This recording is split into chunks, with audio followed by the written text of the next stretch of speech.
You know how to book flights and hotels. All you're missing is a tool to plan the travel experiences you'll have once you arrive. That's why you need Viator. Book guided tours, activities, excursions, and more in one place to make your trip truly unforgettable. Viator has over 300,000 travel experiences to choose from. Everything from simple tours to extreme adventures and all the niche, interesting stuff in between. So you can plan something that everyone you're traveling with will enjoy. Real traveler reviews give the inside scoop from people who've already been on the experiences you're considering. So you can plan with confidence. Free cancellation helps you plan for the unexpected. And 24/7 customer support means you can travel worry-free. Download the Viator app now and use code Viator10 for 10% off your first booking in the app. Find travel experiences for you. Do more with Viator.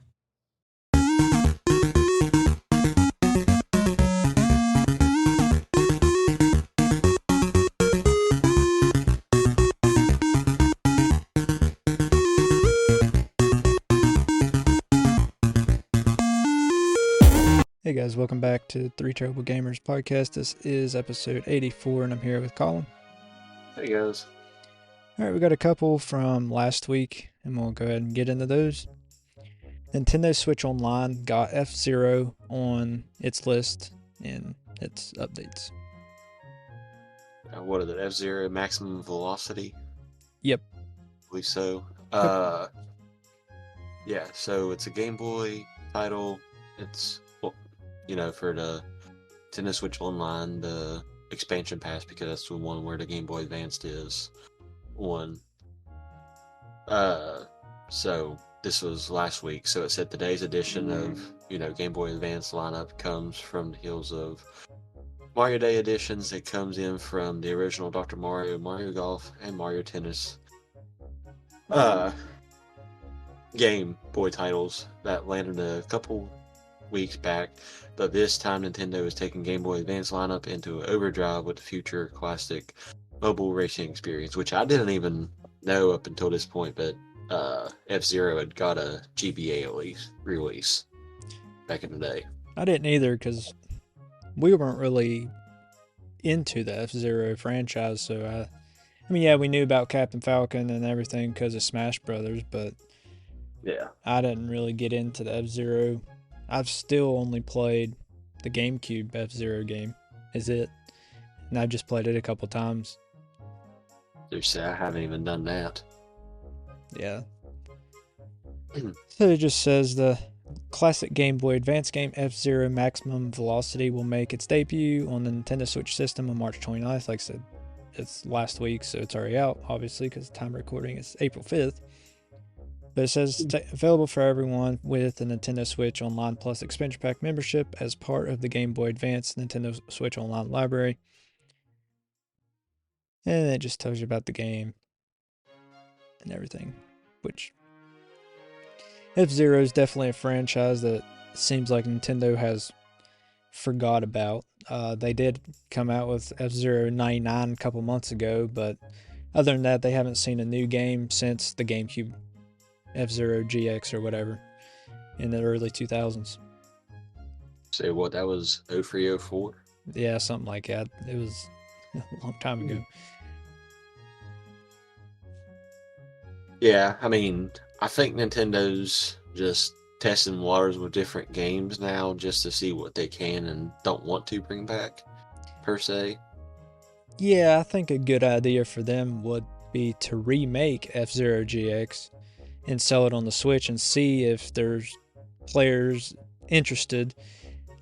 They could test that and then make a new one if it sells well. Because, it'd be better for them to make a remake and it flop than make a brand new game, put all the effort and money into a brand new game and it flops. So, a remake would make more sense if they're wanting to test the waters. Yeah. Another way of testing the waters is with F-Zero 99 and this, because they can track how many people, obviously had the expansion pass and is playing that title specifically. Right. So to see where the love is for the community of it, which of course, there's a few people that may just hop on, play it, then don't want to play it again. Yeah. And, that don't really tell you that number. I mean, yeah, they can look at reoccurring, players or whatever. But at the end of the day, your does make more sense. But like I said, if they was to initially test it out and enough people praise F-Zero 99 and maximum velocity, that at that point they would go into remake stage potentially, and then see how the remake does, then bring out a new title after that. Yeah, and I mean, really, as many Switches are out there, it's got to suck very bad for a first-party Nintendo game to flop, because I mean, there's so many Switches out there, people would just buy it. I mean, that's usually, I mean, at least a few million anyway, and yeah, a few million might be a failure to some, but that's still a lot of copies sold. Oh yeah. Especially since if they was to do a remake, they would, put a $60 tag on it. Yeah, definitely. Which they did sell Metroid Prime Remastered for $40, but that's a rare occasion for Nintendo. Yeah. And it's in the same generation as that. Yeah, yep. Alright, some more layoffs. Certain Infinity layoff. Yeah, the studio head wrote about the decision in a lengthy post on the developer's website, saying that the layoffs affect 25 US-based staff members and has the most impact on teams running our business operations. The Certain Affinity website says the company's currently has more than 250 full-time employees, meaning that move affects somewhere around 10% of its staff, which, it's one of the smaller layoffs that, has occurred recently, for sure. The fact that it's 25, it still sucks, but I think they also said it was the first time the company has laid off in 17 years. Yeah. As well. Let's see. Says, yeah, the decision marks the first time Certain Affinity has laid off team members since it was established in 2006. So, yeah, that's pretty good, especially for a game developer, because you never know how they're going to do, how well their games are going to sell or anything. So that's actually pretty impressive. It still sucks that those 25 people lost their jobs, but like you said, it's a smaller layoff than what we've seen with Sony and Bungie and all of them. Hundreds of people losing their jobs. So, and business operations is typically like HR and stuff like that. It's not necessarily even the developers. Right. Yeah. Yeah. I mean, I guess technically, business operations would be a very, very broad spectrum, though, too.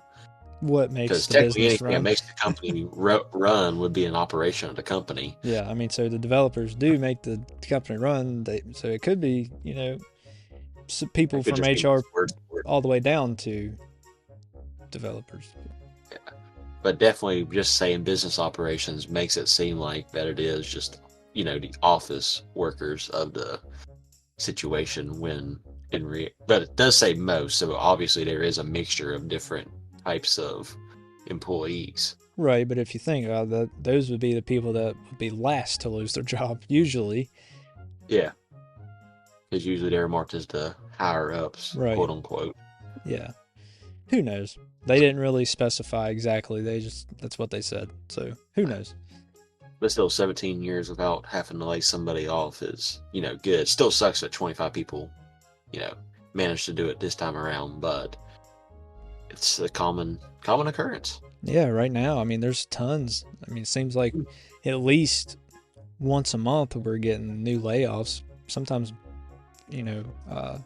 more often than that. For sure. All right.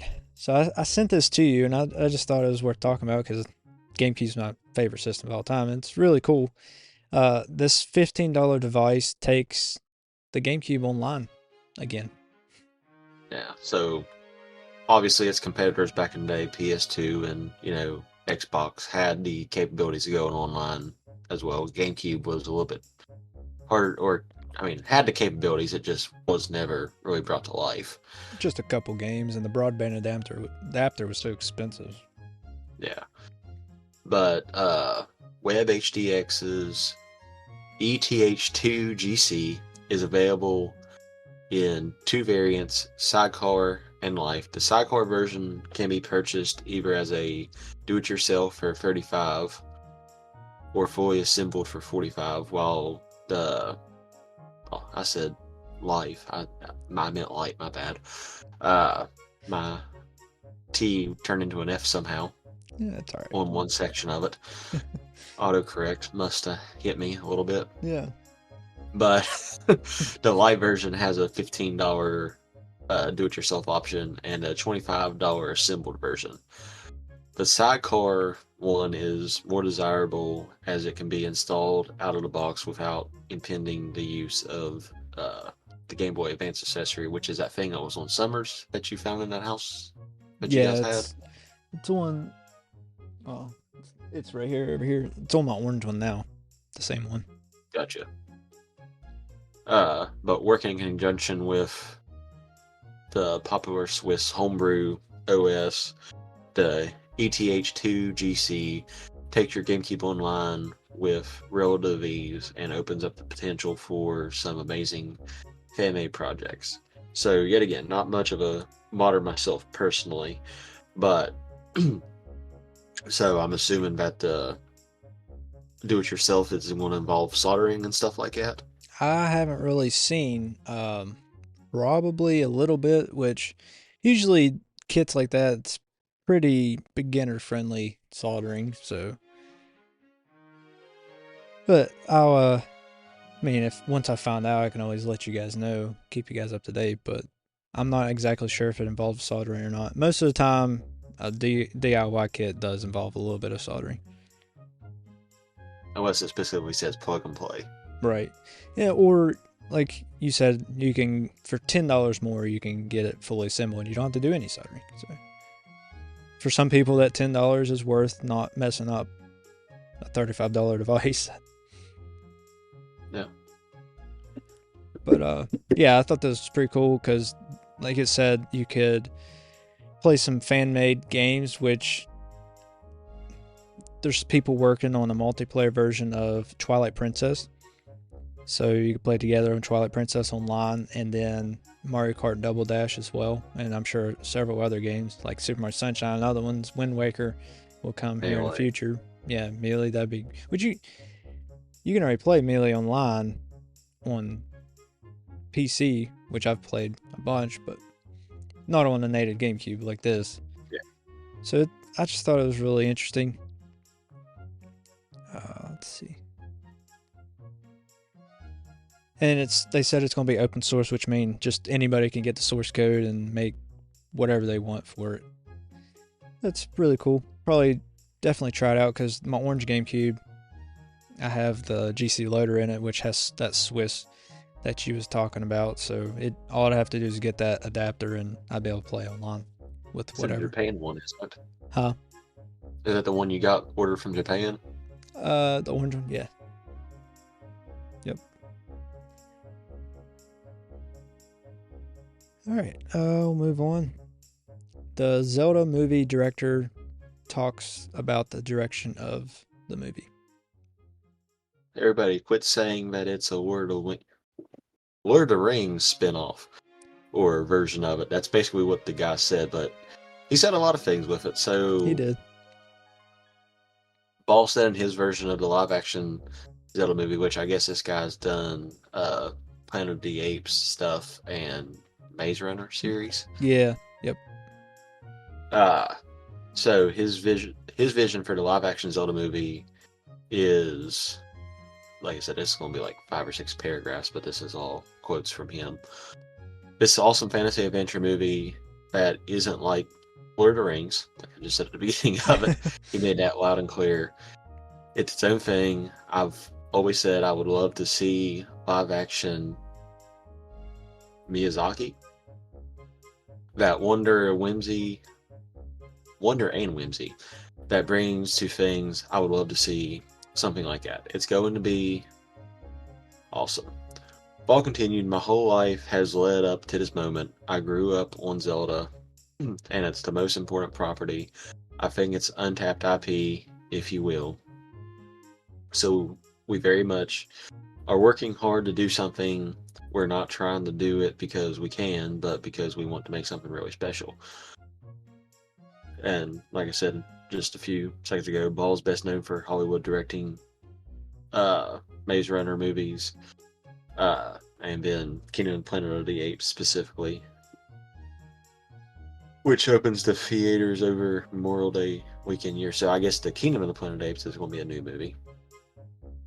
Never really been a big fan of that series. I haven't either. Haven't really seen a point in it, really. We're working on the script, and whether it's a next one or not, it's hard to say exactly. He said about the Zelda movie, but certainly the plan is that Apes is done to have a little bit of rest in the moment and then dive into Zelda. So he's going to give it a break and then hop into it. Makes sense, but at the same time, it's what? And so he's, I think on the little page that I was on, said he was 43, so which means he would have started with Link of the Past, almost. Probably by the time he was old enough to start playing video games. Yeah, I would say. Yeah, he's been around for a while. Like I said, never really watched any of his work, but obviously Sony and Nintendo trust him. Yeah, which I guess he's not leaking any of the story or anything, but I just think it's weird that with the Mario movies, Nintendo don't let Illumination or anybody talk about it without them around. And here, this guy is allowed to talk about this movie. Like I said, he's not saying any of this story, but even like when Nintendo announced the new Mario movie last month, they done it in their own direct, and Illumination CEO was allowed to speak in the direct, but he's not allowed to speak off the air. But this guy apparently can talk however he wants. I don't know. It's just they don't take Zelda as serious, or you think Nintendo would be kind of protective over the Zelda movie too, but I don't know. Yeah, I mean, it's the age-old battle of which one's the main Nintendo title, if it's Mario or Zelda, because, they've been fighting since pretty much the year, Zelda came out, 1 year after Mario. So, and it could be one of those things to where it is live action, so he has a little bit more leeway to talk about it, and he technically didn't do anything plot even related. He just said it wasn't like Lord of the Rings. Which, I mean, I kind of could have told you that. Yeah. And to say that it was untapped too, obviously they tried to tap into it, in the 80s with the TV series. Yeah, which wasn't terrible for what it was. No. I mean, it was comparably just as bad as the initial Mario cartoon too. Which I liked it too. Yeah. I'm not saying they're bad, but, they was not well received. Yeah, I mean, they're definitely received more now than they were back then. But yeah, it's, like I said, it's still weird that Sony's being involved in this as well. Yeah. And that could be another thing with it too, is Nintendo could have less say on this because Sony could have different restrictions for their director opposed to Illumination. Yeah, maybe, but at the end of the day, it's Nintendo's IP, so True. who knows? Like I said, whenever it starts doing legal stuff like that, it gets weird and screwy sometimes because, like I said, they can write a contract a certain way, and you have to follow it a certain way. That's probably what they did with Illumination, and then, yet again, it's a contract, so both parties have to agree to it to an extent. So Sony could have been like, well, if our director can't talk about it, then we're not going to do it at all. Yeah. Something like that could have been as simple as that. I mean, I think Nintendo would have been better off just letting Illumination do everything, just making an animated Zelda movie. But, I mean, live action Zelda, yeah, that'd be cool if they can pull it off. Yeah. Because you take risk with it being live action. Yeah. Because I haven't seen a live action. There's been no realistic based Zelda game or Mario. Nothing has been realistic based. It's different if they would do something like that with Metroid Prime. It's somewhat realistic. Yeah. Which I guess Twilight Princess was the most realistic that they had. Yeah. But still, it's. And the thing that people say that Link don't talk. But he did in the TV series, which it worked out there, but just where he don't talk because they want you to think that you are Link, so that's why he doesn't actually talk or whatever. Yeah. But I mean, I guess arguably, especially in like Breath of the Wild and Tears of the Kingdom, you can select dialogue that you would technically say back to people. yeah. So I guess to an extent, even though he's not getting a voice portrayed on that, you are still responding to people. It's not like he's out there signing to people. He's just completely mute. Yeah, he's just completely mute. So they're either really good at reading lips, or he's actually saying something. We just can't hear it on our end. Yeah. Because like you said, ever since the beginning, Nintendo has wanted you to put yourselves in Link's shoes, because yet again, that's why the initial creator had made it that way, because that was him, and he made stuff like based around his childhood home. Yeah.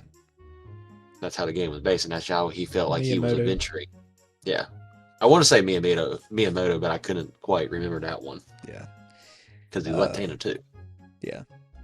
Yeah, I mean, that's why up until Breath of the Wild, you could put your name in if you wanted to, because they wanted you to pretend that it was you or whatever on the adventure. But, yeah. Because all the text that come through would be your name yeah. up until that point. Of course, like anything, people abused that and made some pretty funny scenarios with the name column. That's also true. But now that you can't do that, they decided to make different things with stuff that you can build, especially on Tears of the Kingdom. Oh man, have you seen some of the stuff they make is crazy? The way they torture the Koroks, Yeah. like sacrificing them, and people are definitely on the FBI's watch list now. Yeah, there's. I'm not that creative, but so I just watched some of that stuff on Reddit, and I'm amazed. And like, how much time did that take, and how sick in the head can you be to make something like that? I've been to spend probably hours doing it. Yeah, it's dedication for torture. They need to get their anger out. Yeah. All right. Koroks are annoying anyways. They are. I mean, I don't disagree with torturing them, just the way that they do it. All right, new Xbox controller leaks. It's not the new one that we was talking about a couple months ago with the rechargeable battery and stuff, but it's a variant. Yeah. So yeah, the next Xbox controller will be called the Nocturnal Vapor. Yeah. And it's likely to hit the market the first half of April, so probably within the next week or two. A well-known leaker has said the insider also shared some of the details about the upcoming Xbox accessory, whose features set to be rumored directly to the DualSense controller from Sony. While many Microsoft-made gamepads leak ahead of their market debuts, that ordinarily only occurs a few weeks before they're released at most. In contrast, this upcoming Xbox controller emerged online way back in September 2023, following the mishap by the FTC, which accidentally published a number of Microsoft classified documents during its legal battle with the company over the Activision Blizzard acquisition. Unredacted material, that was a big word, but I couldn't quite think to get out for a second, revealed the black and white design of the device and confirmed that its DualSense-like haptic feedback supports on top of listing its internal codename, Siebel. Yeah, that's the one that we talked about before, was the Cebu or Cebu, whatever. Yeah. But this one's just, like you said, the Nocturnal Vapor. It's just Color really design. not much of a difference. It's just a different color.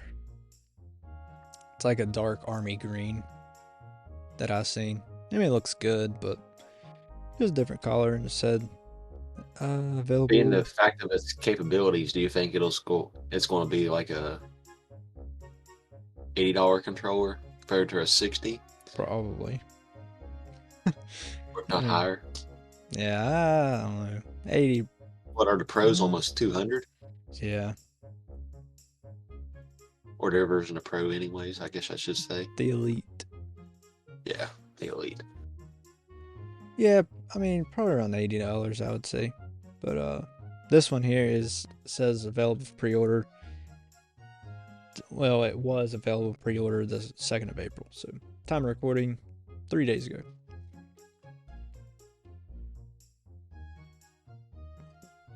Since we only do this once a week instead of once a day.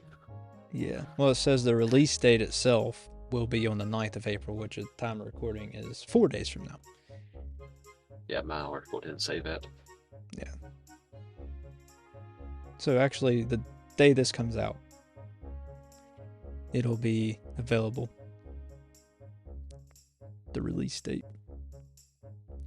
And it says, for the time being, it will be available in Europe as well as the United States. So it doesn't say anything about Japan yet. So who knows, which Xbox doesn't do great in Japan, so maybe they just won't even fool with It's it. not really their head market. Yeah. All right. This one. Kind of not a game related, which Apple does have Apple Arcade stuff. I was just mainly put it in here because we've talked about the FTC so much. They're finally leaving Microsoft alone for now, and they're suing Apple in court, which we talked about Apple before with Epic and everything. So kind of gaming related, kind of not. Yeah, I mean, it comes down to a sense, kind of like the Epic situation. It may not be like their proceeds from it, but it's the fact that Apple, which I'm sure it'll wind up coming after Android too, because Android does the same thing. Right. Yeah. So it's caused by having free games on the App Store. You know, everyone can go down there and download the app for free. And then, you know, obviously the fact that they have in-app purchases. And so it's not, like Ashton said, it's not necessarily just related to video games. Obviously, it goes down to, you know, gaming titles that you can download stuff, like Warzone now. You can, it's a free game to download, but obviously you can make in-app purchases on Warzone. Because obviously I can't use Fortnite as an example because they're not on the App Store anymore. So Warzone is my next contender just because it just came out. Yeah. So, you know, you download Warzone, free, completely free. It's free to play. But they don't disclose good enough that, which, I mean, it was an issue whenever I had an iPhone. I've had an Android for a while now. But, you know, for a while it's been, oh yeah, this thing's free to play, but, you know, there's in-app purchases, you know, and especially games that are designed towards kids and stuff. Go on there and, you know, typically kids are linked to their parents' account in some way, shape, or form. Somehow wind up getting, you know, credit cards on their phones, or they take their parents' phone and download, you know, buy stuff, and then parents are like, where'd my money go? Yeah. So, you know, it's just to combat that a little bit. That and the FTC's already fined Apple for this, and Apple hasn't paid yet. So, another reason why they're taking them to court. So, Apple was just like, screw you, I didn't do anything wrong, because everybody does this, which is not wrong. No. And it clearly says when you download the app, contains in-app purchase. So they do tell you that. It does say that. But, you know, they're thinking, you know, more along the lines of kids and adults that don't really read stuff. Right. And to me, yeah, it's Apple's app store. But like I said, Google Play does the same thing. Other app stores do the same thing. So to me, it's not even an Apple issue. It's more on the app developers issue, because if they're saying all this app's free, but you charge in-app purchases, that's not Apple's fault that they chose to use in-app purchases. They just have it on their app store. So to me, that's the app developers' problem, not Apple's or Google's or whoever's. Also But true. The FTC, being who they are, kind of stupid here lately. Who knows what their thought process is behind it. But now Sony has something to do with it. Yeah, probably. Yeah, they always, they kind of go hand in hand, them and the FTC. But the article I have here, it says the lawsuit filed in federal court in New Jersey alleges that Apple has monopoly power in the smartphone market and leverages control over the iPhone to engage in a broad, sustained, and illegal course of conduct. Apple has locked its consumers into the iPhone while locking its competitors out of the market, said Deputy Attorney General Lisa Monaco, stalling the advancement of the very market it revolutionized. She said it has smothered an entire industry. And then Apple called the lawsuit wrong on the facts and the law, and it said it will vigorously defend against it. The suit takes aim at how Apple alleges molds its technology and business relationships to extract more money from consumers, developers, content creators, artists, publishers, small businesses, and merchants, among others.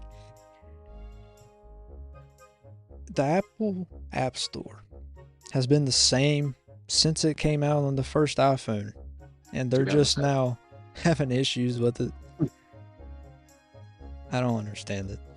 Google Play Store has been the exact same since it came out, whenever it came out, and they're just now having issues with it.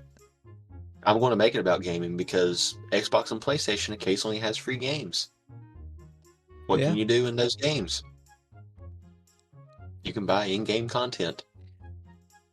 Everybody does it. What's Fortnite? Is it free? And you can buy things in it? Go shut Fortnite down. I mean, come on. Yeah.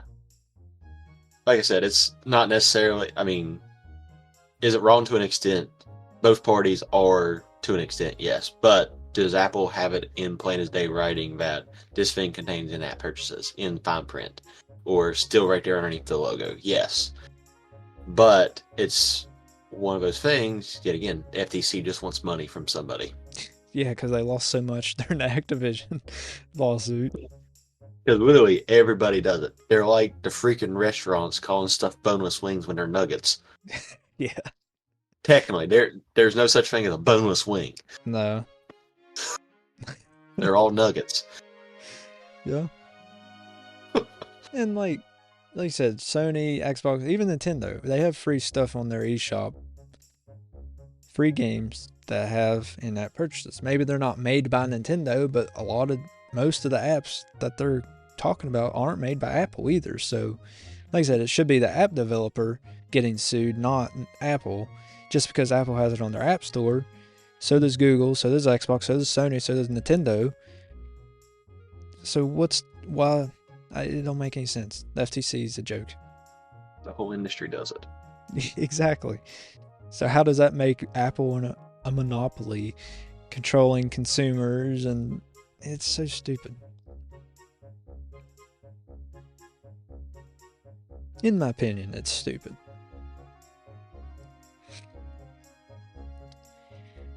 But that's all the time we have. We appreciate you guys for watching and listening. Remember, you can always watch us live on Twitch and YouTube, not Kick. Twitch and YouTube. Listen to us on all of the pod. We're pretty much on every podcasting platform at this point, as you guys know. Join our Discord, all of our podcast socials, Twitter, Facebook, TikTok, Instagram, pretty much all of them. Buy our merch on Redbubble. Colin, you have anything? I think that's it. Alright, we appreciate you guys for listening. We'll catch you in the next episode. Later, guys.